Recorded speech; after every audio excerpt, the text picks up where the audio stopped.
Pusat Komando Angkatan Laut Israel yang selama ini dirahasiakan eksistensinya di kawasan Laut Merah meledak hebat setelah dihantam rudal balistik dari Aliansi Timur Tengah. Ledakan tersebut menimbulkan guncangan besar yang tidak hanya mengguncang wilayah sekitar, tetapi juga langsung melumpuhkan struktur komando militer Israel di jalur perairan strategis, dan puluhan perwira tinggi dilaporkan tewas, termasuk jajaran senior yang selama ini menjadi perancang operasi Angkatan Laut. Ledakan pertama terdengar sekitar pukul tengah malam waktu setempat, disusul dengan kobaran api yang membubung tinggi ke udara.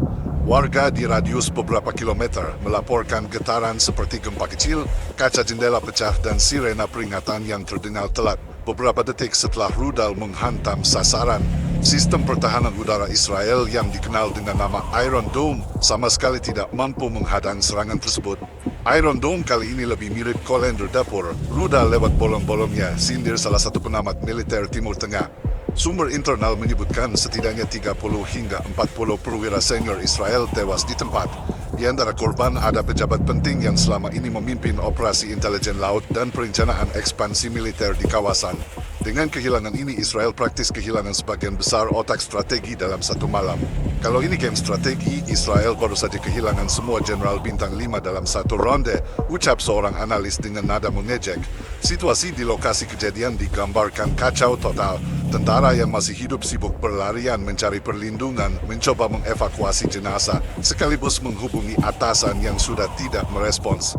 Komunikasi militer sempat lumpuh total selama hampir 1 jam. Media lokal Israel sendiri berusaha menutup rapat informasi ini, namun rekaman amatir yang beredar di media sosial menunjukkan kobaran api yang sangat besar hingga jelas terlihat markas yang sebelumnya dijaga ketat kini tinggal puing-puing. Ledakannya begitu keras sampai lebih mirip pertunjukan kembang api gratis daripada markas militer, ujar seorang komentator Timur Tengah dengan nada penuh ejekan.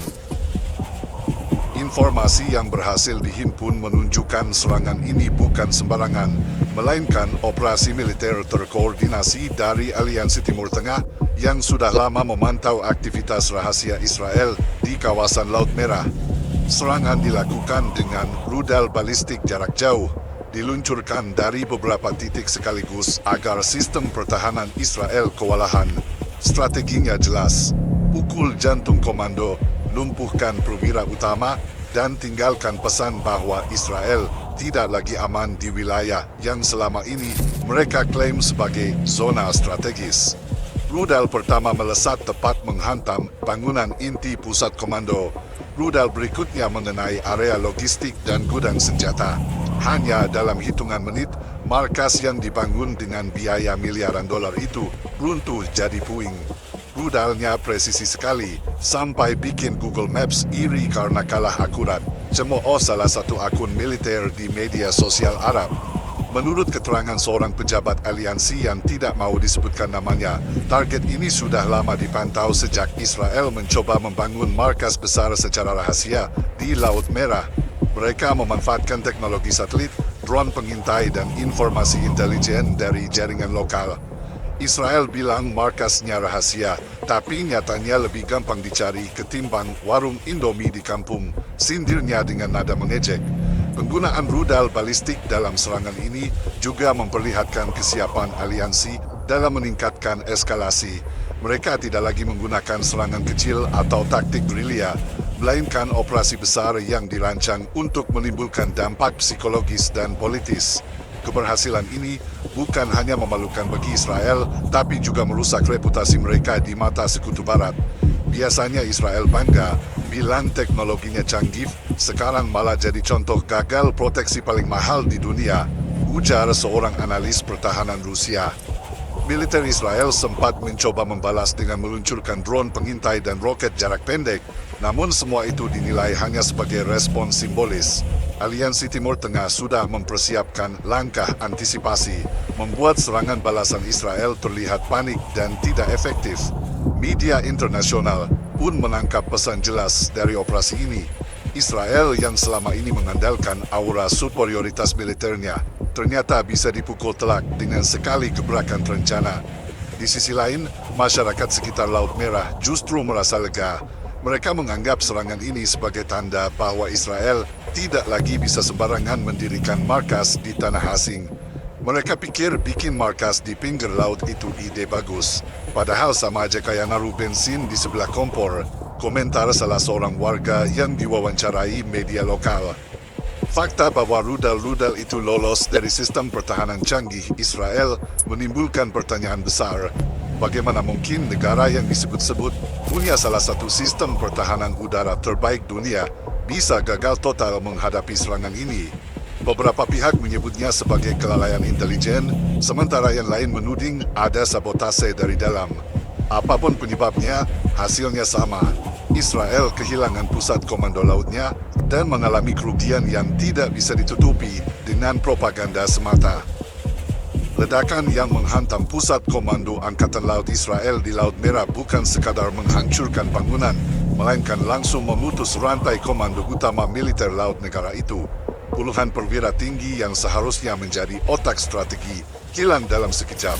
Data awal dari intelijen regional menyebutkan sekitar 35 hingga 40 perwira senior tewas, termasuk beberapa nama besar yang dikenal sebagai arsitek operasi Israel di perairan Timur Tengah.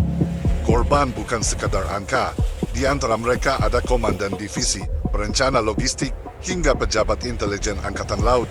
Dengan hilangnya figur-figur ini, Israel kehilangan pengalaman puluhan tahun dalam satu malam.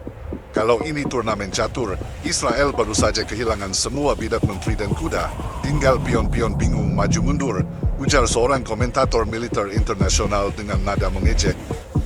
Suasana di lokasi kejadian digambarkan seperti neraka. Api masih menyala berjam-jam setelah ledakan, puing-puing menutupi jalan masuk, dan asap pekat membuat evakuasi terhambat. Tentara yang masih hidup terlihat berlari kacau, sebagian mengevakuasi jenazah, sebagian lagi berusaha menghubungi atasan yang ternyata sudah menjadi korban. Sirena ambulans dan kendaraan pemadam terdengar bersahut-sahutan, tapi jumlah korban yang terlalu banyak membuat tenaga medis kewalahan. Sejumlah video amatir yang beredar menunjukkan tentara Israel saling berteriak tanpa koordinasi, kebingungan harus melakukan apa. Mereka kayak ayam kehilangan induk, cuma bedanya ini ayam bawa senjata jutaan dolar. Tulis salah satu warganet Arab di platform sosial. Rumah sakit militer di dekat wilayah itu juga dilaporkan penuh. Pasien luka-luka terpaksa dirawat di lorong dan halaman karena ruang rawat sudah tidak mencukupi. Para perawat bekerja tanpa henti, sementara dokter darurat kewalahan menentukan prioritas pasien yang harus segera ditangani. Kantong jenazah terus berdatangan, membuat suasana makin mencekam. Yang paling memukul militer Israel adalah fakta bahwa sebagian besar korban adalah komando senior, bukan prajurit biasa. Kehilangan figur-figur kunci ini membuat unit-unit di lapangan kehilangan arah. Beberapa laporan menyebut perintah militer yang keluar setelah serangan saling bertentangan menunjukkan betapa kacaunya situasi di dalam tubuh militer. Pasukan di lapangan bingung, ada yang diperintah maju, ada yang disuruh bertahan. Hasilnya, kaos total kayak grup WhatsApp tanpa admin, ujar seorang analis Timur Tengah dengan nada sinis. Di media sosial Israel, masyarakat mulai mempertanyakan apa yang sebenarnya terjadi. Mengapa markas sebesar itu bisa jadi sasaran empuk?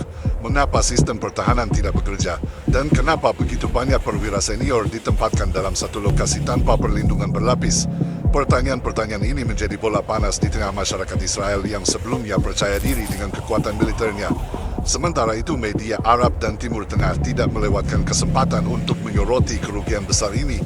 Beberapa stasiun televisi menayangkan rekaman ledakan berulang kali, bahkan ada yang menyandingkannya dengan video propaganda Israel sebelumnya.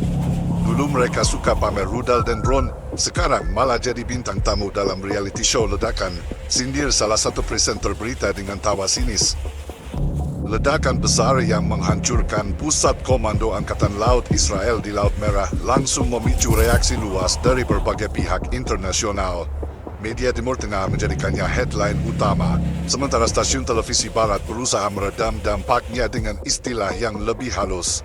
Namun, fakta yang tidak bisa disembunyikan adalah Israel baru saja mengalami salah satu pukulan terparah dalam sejarah militernya. Di dunia Arab, suasana lebih mirip perayaan ketimbang duka. Televisi lokal di beberapa negara bahkan menayangkan ledakan itu berulang-ulang dengan efek slow motion, lengkap dengan narasi penuh sindiran. Biasanya Israel suka pamer latihan militer, kali ini mereka pamer jadi target rudal, ucap seorang presenter berita dengan tawa lebar. Di media sosial, tagar bernuansa ejekan terhadap Israel menduduki trending teratas. Ribuan warganet membanjiri unggahan dengan meme dan komentar pedas. Sementara itu, media barat mencoba menekankan bahwa Israel adalah korban serangan brutal. Namun, bahkan di Washington dan Eropa, analis militer tidak bisa menutup mata terhadap fakta bahwa sistem pertahanan canggih Israel gagal total. Iron Dome mereka kali ini lebih mirip Iron Donut, bolong besar di tengah, semua rudal lewat tanpa hambatan, sindir salah satu komentator internasional. Reaksi dari sekutu terdekat Israel, Amerika Serikat juga penuh kegelisahan. Gedung Putih mengeluarkan pernyataan resmi bahwa mereka mengecam keras serangan tersebut, namun di balik layar, pejabat pertahanan AS khawatir atas kemampuan Israel mempertahankan posisi strategis di kawasan Laut Merah. Beberapa laporan menyebut Pentagon mendesak Israel untuk segera mengatur ulang strategi karena serangan semacam ini bisa mengancam stabilitas kawasan Laut Merah. Eropa juga menunjukkan nada serupa. Negara-negara sekutu Israel di Uni Eropa menyampaikan simpati, tetapi sebagian analis politik menyindir bahwa Israel selama ini terlalu percaya diri dengan kekuatan militer mereka. Selama ini mereka suka jualan image sebagai benteng tak terkalahkan, tapi nyatanya satu serangan balistik saja cukup bikin benteng itu runtuh, tulis sebuah editorial di media Jerman. Di PBB, beberapa negara Arab mendorong resolusi untuk menyelidiki aktivitas rahasia Israel di Laut Merah. Mereka menilai pembangunan markas komando di wilayah itu adalah provokasi yang berlebihan dan mengundang ketegangan baru. Bahkan, beberapa diplomat menyebut ledakan ini sebagai konsekuensi dari arogansi Israel. Kalau kamu main api di dapur orang lain, jangan kaget kalau akhirnya kebakar sendiri, ucap seorang diplomat dengan nada menyindir.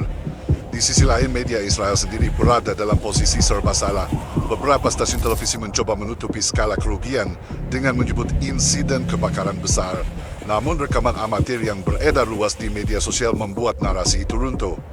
Wartawan oposisi di Israel bahkan berani menyebut bahwa pemerintah sedang panik menutupi salah satu kegagalan terbesar angkatan bersenjata mereka. Yang paling ironis, sejumlah media internasional menyoroti cara publik Arab merespons. Beberapa kafe di Timur Tengah dilaporkan memutar ulang video ledakan di layar besar. Bahkan ada yang membagikannya seperti menonton final sepak bola, tulis salah satu netizen dengan nada mengejek.